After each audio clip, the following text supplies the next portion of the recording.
Снощи един от моите роби ме попита: добре, кралю на нощта, как да си хвана яка путка, като жените се интересуват само от парите на мъжа? Невъзможно е да еба, защото нямам пари. Ако мислиш така, ти не си беден. Ти си просто смотаняк.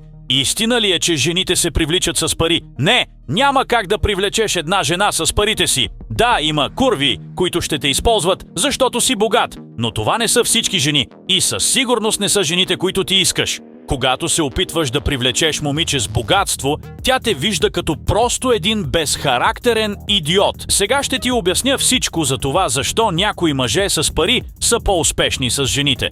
За да ги изкарат, те са вложили много труд и фокус. Тези качества се показват в техния характер и действията им. И също така, всички тези качества са мъжки, към които една жена е натурално привлечена. Виж, нека погледнем противоположния случай.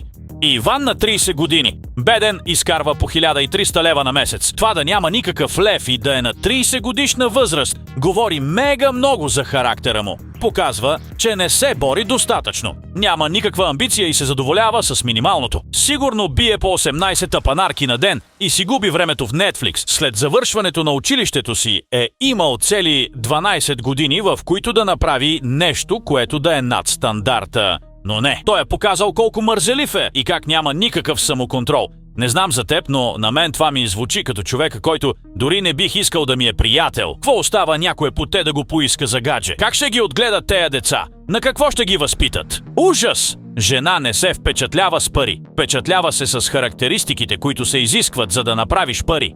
През годините съм виждал много деца на успешни родители, които не излизат с яки момичета, защото имат парите, но нямат характера. Лигави са и не знаят как наистина работи живота. Никога не са се срещали с трудността, която изгражда силния характер. Но аз съм на 20 години и нямам никакви пари. Това проблем ли е да излизам с жени? Пичага, ти си на 20. Не е проблем. Още сега можеш да започнеш да им късаш путките в ранна възраст, ако нямаш кеш. Не е чак такъв филм. Проблем ще е, ако не показваш целенасоченост и дисциплина към целите си. Но ако го правиш, то ти ще си атрактивен за отсрещния пол. В началото на 20-те си години е много по-приемливо да нямаш пари, за разлика от в края им. Аре, ебете си майката всички, надявам се това видео да ви е било полезно. Малко кратко, но пък виждам, че много мъже искаха да знаят повече за връзката между парите и жените.